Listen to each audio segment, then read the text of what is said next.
আজকে আমরা নবম শ্রেণীর দ্বিতীয় পর্যায়ক্রমিক মূল্যায়ন 2026 সালের জীবনবিজ্ঞান বিষয়ে সম্পূর্ণ উত্তর সহ নমুনা প্রশ্নপত্র সেট 2 সম্পর্কে আলোচনা করব। তো চলো এই ভিডিওতে আমরা দেখে নিই ক্লাস 9-এর সেকেন্ড ইউনিট টেস্ট 2026 জীবনবিজ্ঞান বা লাইফ সায়েন্স সাবজেক্টের এই কোশ্চেন পেপার এবং তার উত্তরগুলো। সেকেন্ড সামিটিভ ইভ্যালুয়েশনে তোমাদের 40 নম্বরের পরীক্ষা হবে এবং সময় থাকবে 1 ঘন্টা 30 মিনিট। এই প্রশ্ন এবং উত্তরের পিডিএফগুলো আমাদের অ্যাপের মধ্যে রয়েছে। অ্যাপের মধ্যে তোমরা পেড কোর্সের মধ্যে দেওয়া থাকবে এর পিডিএফগুলো, সেখান থেকে তোমরা নিতে পারবে। প্রথমে পেমেন্ট করতে হবে এবং অ্যাপটি তোমরা গুগল প্লে স্টোর থেকে পেয়ে যাবে এবং ডেসক্রিপশন বক্সেও কিন্তু লিঙ্ক রয়েছে।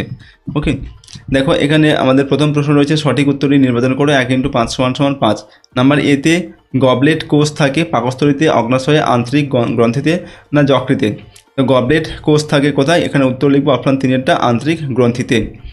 এরপর দেখো নাম্বার বিতে ট্রাকিয়া যে প্রাণীর শ্বাস অঙ্গ সেটা কেঁচো, অ্যামিবা, ফড়িং না বাদুড়?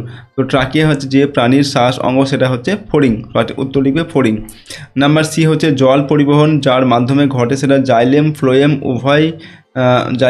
উভয় না কোনোটি নয়? তো জল পরিবহন ঘটে যার মাধ্যমে সেটা হচ্ছে জাইলেম। পরের প্রশ্ন দেখো নাম্বার ডিতে O2 ও CO2 পরিবহন করান কোন রক্ত কোষের কাজ? লোহিত রক্তকণিকা, শ্বেত রক্তকণিকা, অনুচক্রিকা না সবগুলি? তো O2 ও CO2 পরিবহন করা হচ্ছে লোহিত রক্তকণিকার কাজ। ফ্লেম কোষ দেখা যায় অ্যামিবা, ফিতাকৃমি, কেঁচো না হাইড্রার দেহে? তো ফ্লেম কোষ দেখা যায় হচ্ছে ফিতাকৃমি। ওকে, ফিতাকৃমিতে। তারপর 2 নম্বর থেকে নির্দেশ মতো অতি সংক্ষিপ্ত প্রশ্নের উত্তর দাও। 1 × 10 = 10। নাম্বার এতে একটি বাক্য উত্তর দাও, যে কোনো দুটি। 1 × 2 = 2। একটি গাছের উদাহরণ দাও যার মূলে সালোক সংশ্লেষ ঘটে। এটা হবে গুলঞ্চের আত্তীকরণ মূল। তারপর হচ্ছে বুক গিল বিশিষ্ট দুটি প্রাণীর নাম লেখো। উত্তর লিখবে গলদা চিংড়ি ও বাগদা চিংড়ি। তারপর হচ্ছে কোহল সন্ধানে অংশগ্রহণকারী উৎসেচকটির নাম কি? উত্তর হবে জাইমেজ। নাম্বার বিতে শূন্যস্থান পূরণ করতে হবে। 1 × 2 = 2। একটি আংশিক পরজীবী উদ্ভিদ হলো ড্যাশ? উত্তর হবে চন্দন। তারপর হচ্ছে মল থেকে পুষ্টি সম্পন্নকারী প্রাণীদের বলা হয় ড্যাশ? তো মল থেকে পুষ্টি সম্পন্নকারী প্রাণীদের বলা হয় কপ্রোফ্যাগাস। পরের প্রশ্ন, সত্য বা মিথ্যা নির্ণয় করো। 1 × 2 = 2। SA নোডকে রিজার্ভ পেসমেকার বলে, এটা ঠিক না ভুল? এটা হবে মিথ্যা। তারপর রক্তে হেপারিন নামক রক্ততঞ্চক পদার্থ থাকে, এটা হবে সত্য। নাম্বার ডিতে বামস্তম্ভের সঙ্গে ডান স্তম্ভে সমতা বিধান করতে হবে। 1 × 4 = 4। তো বামস্তম্ভে রয়েছে দেখো পত্রমোচন, মিথজীবী উদ্ভিদ, ট্যানিন আর হচ্ছে নেফ্রিডিয়া। ডান দিকে দেওয়া আছে কি কেঁচো, ফিতাকৃমি, শিমুল, তেঁতুল আর হচ্ছে রাসনা। তো এটাকে যদি আমরা মিলিয়ে লিখি, এখানে আমরা কি লিখব? প্রথমে রয়েছে পত্ররোচন, যেটা হবে শিমুল পত্রমোচন করে, আর মিথজীবী উদ্ভিদ হচ্ছে রাসনা। এরপর ট্যানিন হচ্ছে তেঁতুল, আর নেফ্রিডিয়া এটা হবে কেঁচো। 3 নম্বর থেকে নিচের প্রশ্নগুলোর উত্তর দাও, যে কোনো 5টি। 2 × 5 = 10। এখানে প্রশ্নের মান 2 নম্বর করে। নাম্বার এতে পিত্ত রসে কোনো পাচক উৎসেচক থাকে না, তবুও একে পাচক রস বলে কেন? তো পিত্ত রসে অবস্থিত পিত্ত লবণ ফ্যাট জাতীয় খাদ্যবস্তুকে অপদ্রবে পরিণত করে পরিপাকে সাহায্য করে, তাই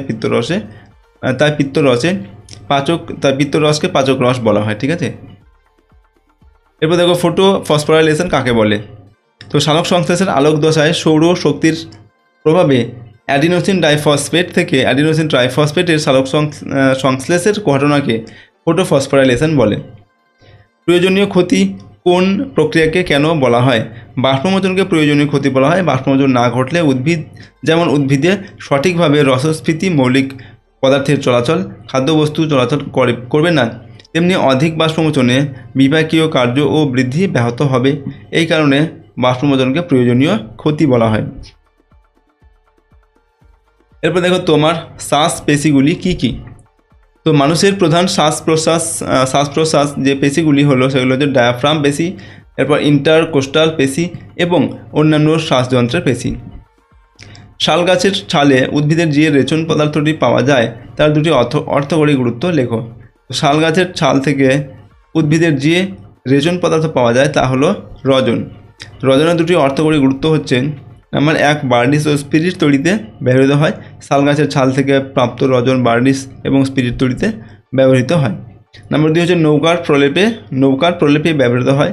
রজন নৌকার প্রলেপ তৈরিতে ব্যবহার করা হয়।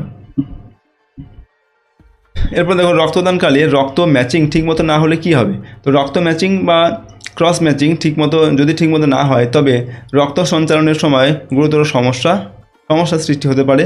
এর ফলে রোগীর শরীরে নানা রকম প্রতিক্রিয়া দেখা যেতে পারে, এমনকি মৃত্যু পর্যন্ত হতে পারে। তারপর দেখো, তোমার শরীরে রোগ জীবাণু প্রবেশ করলে কোন কোন শ্বেত রক্তকণিকা তা ধ্বংস করবে। তো শরীরে রোগ জীবাণু প্রবেশ করলে শ্বেত রক্তকণিকা তা ধ্বংস করবে। যে সমস্ত শ্বেত রক্তকণিকা তা ধ্বংস করবে তা হলো কি নিউট্রোফিল, লিম্ফোসাইট, বি কোষ ও টি কোষ এবং মনোসাইট। 4 নম্বর দেখো, নিম্নলিখিত প্রশ্নগুলোর উত্তর দাও। বিকল্প প্রশ্নগুলি লক্ষণীয়। এখানে প্রশ্ন নাম্বার 5 নম্বর করে এবং 3টি প্রশ্নের উত্তর লিখতে হবে। 3 5 15 নম্বর। নাম্বার 1 এতে দেখো রয়েছে ব্যাপন ও অভিস্রবণের 3টি পার্থক্য লেখো। লেন্টিকুলার বাষ্পমোচন বলতে কি বোঝো? তো ব্যাপন আর অভিস্রবণের পার্থক্য হচ্ছে 1 নম্বর, বেশি ঘনত্বের স্থান থেকে পদার্থের অণুগুলি কম ঘনত্বের স্থানে ছড়িয়ে পড়ে ব্যাপনের ক্ষেত্রে, আর কম ঘনত্বের দ্রাবক অণুগুলি বেশি ঘনত্বের দ্রবণে প্রবেশ করে হচ্ছে অভিস্রবণে। নাম্বার 2 হচ্ছে ব্যাপনের জন্য কোনো পর্দার প্রয়োজন নেই, মুক্ত অবস্থায় ঘটে। অভিস্রবণের জন্য অবশ্যই অর্ধভেদ্য পর্দার প্রয়োজন আছে। নাম্বার 3 হচ্ছে দ্রাবক উভয়ই চলাচল করে, আর কেবল দ্রাবক পদার্থ এখানে চলাচল করে, ঠিক আছে, অভিস্রবণের ক্ষেত্রে। নাম্বার 4 কঠিনে ছাড়া বিভিন্ন পদার্থের মধ্যে ব্যাপন ঘটে, আর কেবল সম প্রকৃতির ভিন্ন ঘনত্বের দ্রবণের মধ্যে অভিস্রবণ প্রক্রিয়া ঘটে। বাষ্পমোচন দেখো আমরা লিখছি, যে জৈবনিক প্রক্রিয়ায় মূলত উদ্ভিদের পাতার মাধ্যমে প্রয়োজনের অতিরিক্ত জল বাষ্পাকারে দেহের বাইরে নির্গত হয় তাকে বাষ্পমোচন বলে। অথবা দিয়ে বলা হচ্ছে, মানব হৃৎপিণ্ডের অভ্যন্তরীণ গঠনের চিত্র অঙ্কন করে মহাধমনী, ফুসফুসীয় ধমনী, ফুসফুসীয় শিরা ও ত্রিপত্র কপাটিকা চিহ্নিত করো। তো এরকম একটি মানুষের হৃৎপিণ্ডের লম্বচ্ছেদের চিত্র এরকম তোমরা আঁকবে, বইয়ের তোমাদের রয়েছে, ঠিক আছে।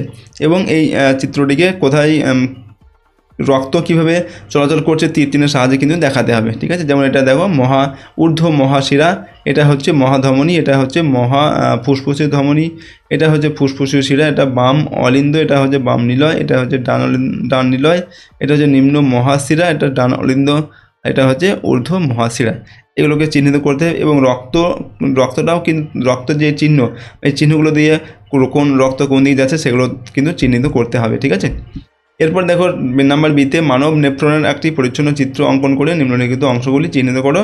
এখানে মধ্যে হেনরি লুপ, দূরবর্তী সংগঠন নালিকা, গ্লোমেরুলাস, বার্মার ক্যাপসুল, এইগুলোকে চিহ্নিত করতে বলা হয়েছে। তো নেফ্রনের একটা চিত্র এরকম তোমরা বই থেকে আঁকবে, তোমাদের বইয়ে রয়েছে, এটা আঁকার কিন্তু প্র্যাকটিস করবে। এবং এখানে যে বিভিন্ন নামগুলো রয়েছে, নামগুলো তোমরা কিন্তু চিহ্নিত করবে, ঠিক আছে। তো তারপর দেখো পরের প্রশ্ন যেটা রয়েছে, অথবা দিয়ে বলা হচ্ছে, মানুষের রক্তের বিভিন্ন উপাদানগুলি উল্লেখ করো, মানবদেহের জলের 2টি ব্যবহার লেখো। তো মানুষের রক্তের প্রধান উপাদানগুলি হলো, নাম্বার 1 হচ্ছে প্লাজমা বা রক্ত রস। এটি রক্তের তরল অংশ যা প্রায় 55% বা 60% পরিমাণ নিয়ে গঠিত। প্লাজমা মূলত জল দিয়ে গঠিত, তবে এতে প্রোটিন, গ্লুকোজ, খনিজ এবং অন্যান্য উপাদানও থাকে। 2 নম্বর হচ্ছে লোহিত রক্তকণিকা বা রেড ব্লাড কর্পাসেল, ওকে। এগুলি অক্সিজেন পরিবহন করে এবং ফুসফুস থেকে শরীরের বিভিন্ন অংশে অক্সিজেন সরবরাহ করে। লোহিত রক্তকণিকার জীবনকাল প্রায় 120 দিন। এরপর লোহিত রক্তকণিকাগুলো ধ্বংস হয়ে যায়। 3 নম্বর শ্বেত রক্তকণিকা বা WBC, এগুলি রোগ প্রতিরোধে সাহায্য করে, শরীরের ক্ষতিকারক জীবাণু এবং অন্যান্য রোগ সৃষ্টিকারী উপাদান থেকে রক্ষা করে। শ্বেত রক্তকণিকা বিভিন্ন প্রকারের হতে পারে, যেমন হচ্ছে নিউট্রোফিল, বেসোফিল, লিম্ফোসাইট এবং মনোসাইট। 4 নম্বর হচ্ছে দেখো প্লেটলেট বা অনুচক্রিকা, এগুলি রক্ত জমাট বাঁধতে সাহায্য করে এবং রক্তক্ষরণ বন্ধ করতে গুরুত্বপূর্ণ ভূমিকা পালন করে। এরপর মানবদেহে জলের ব্যবহার কি রয়েছে? 1 নম্বর হচ্ছে খাদ্য হজম ও পুষ্টি শোষণ।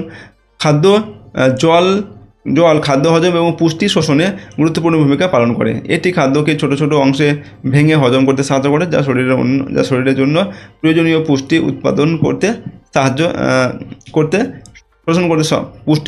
শোষণ করতে সক্ষম করে, ঠিক আছে, পুষ্টি উপাদান শোষণ করতে সক্ষম করে। নাম্বার 2 হচ্ছে বর্জ্য পদার্থ অপসারণ। জল শরীরের বর্জ্য পদার্থ অপসারণ করতে সাহায্য করে। প্রস্রাব এবং ঘামের মাধ্যমে শরীরের অপ্রয়োজনীয় পদার্থ বা বিষাক্ত উপাদানগুলি বের করে দেয়। নাম্বার সি, সালোক সংশ্লেষকে জারণ বীজাণুর প্রক্রিয়া বলা হয় কেন? শ্বসন ও দহনের 3টি পার্থক্য লেখো। তো দেখো সালোক সংশ্লেষকে জারণ বিজারণ প্রক্রিয়া বলা হয়, কারণ হচ্ছে এই প্রক্রিয়ায় জল অর্থাৎ H2O জারিত হয়ে অক্সিজেন বা O2 উৎপন্ন করে এবং কার্বন ডাইঅক্সাইড বা CO2 বিজারিত হয়ে গ্লুকোজ অর্থাৎ C6H12O6 এটা উৎপন্ন করে। শ্বসন ও দহনের পার্থক্য কী? এক নম্বর হচ্ছে অক্সিজেন ছাড়াও এই প্রক্রিয়াটি ঘটে, অর্থাৎ শ্বসন অক্সিজেন ছাড়াও কিন্তু ঘটতে পারে, দহন হচ্ছে অক্সিজেন ছাড়া এই প্রক্রিয়াটি ঘটা সম্ভব নয়। 2 নম্বর এটি জৈব রাসায়নিক প্রক্রিয়া শ্বসন, আর এটি হচ্ছে অজৈব রাসায়নিক প্রক্রিয়া দহনটা। 3 নম্বর এই প্রক্রিয়ায় শক্তির মুক্তি ধীরে ধীরে ঘটে এবং এটিপির মধ্যে সঞ্চিত হয়, আর দহন প্রক্রিয়ায় এটিপির মাধ্যমে সঞ্চিত হয় না। এই প্রক্রিয়ায় শক্তির মুক্তি দ্রুত ঘটে এবং এটিপির মধ্যে সঞ্চিত হয় না। পরেরটা দেখো অথবা বলা হচ্ছে গ্লাইকোলাইসিস কাকে বলে, রেচনে যকৃতের ভূমিকাগুলি আলোচনা করো। তো গ্লাইকোলাইসিস কি না, শ্বসনের প্রথম পর্যায়ে যে প্রক্রিয়ায় কোষের সাইটোপ্লাজমায় গ্লুকোজ অণু বিভিন্ন উৎসেচকের প্রভাবে আংশিকভাবে জারিত হয়ে 2 অণু পাইরুভিক অ্যাসিড এবং 2 অণু এটিপি উৎপন্ন করে তাকে গ্লাইকোলাইসিস বলে। রেচনে যকৃতের ভূমিকা কী না, যকৃতের ভিতরে হিমোগ্লোবিন বিশ্লিষ্ট হয়ে বিলিভারডিন, লেসিথিন ইত্যাদি রেচন পদার্থের সৃষ্টি হয়। এসব পদার্থ পিত্তের সঙ্গে মিশে অন্ত্রে আসে এবং মলের সঙ্গে দেহের বাইরে নির্গত হয়। যকৃতে আর্জিনিজ উৎসেচকের প্রভাবে অর্নিথিন চক্রের মাধ্যমে অ্যামোনিয়া থেকে ইউরিয়া তৈরি হয়। এই ইউরিয়া মানুষের মূত্রের সঙ্গে দেহের বাইরে নির্গত হয়, এ কারণে যকৃতকে রেচন অঙ্গ বলে। তো এই প্রশ্নোত্তরের পিডিএফগুলো আমাদের অ্যাপের মধ্যে দেওয়া আছে, অ্যাপের লিঙ্ক ডেসক্রিপশন বক্সে দেওয়া আছে বা গুগল প্লে স্টোর থেকে তোমরা অ্যাপটিকে ডাউনলোড করে নিতে পারবে। অ্যাপে গিয়ে তোমাদের কিন্তু প্রথমে পেমেন্ট করতে হবে, প্রথমে রেজিস্টার করে নেবে, তারপরে পেমেন্ট করার পর তোমরা পিডিএফগুলো ডাউনলোড করতে পারবে এবং সেখানে কিছু ফ্রি কোর্সও দেওয়া আছে, সেখানে ফ্রি কোর্সগুলো তোমরা চাইলে ব্যবহার করতে পারো। তো আজকে আমরা এই ভিডিওটা এখানে শেষ করছি। সম্পূর্ণ ভিডিওটি দেখার জন্য অসংখ্য ধন্যবাদ।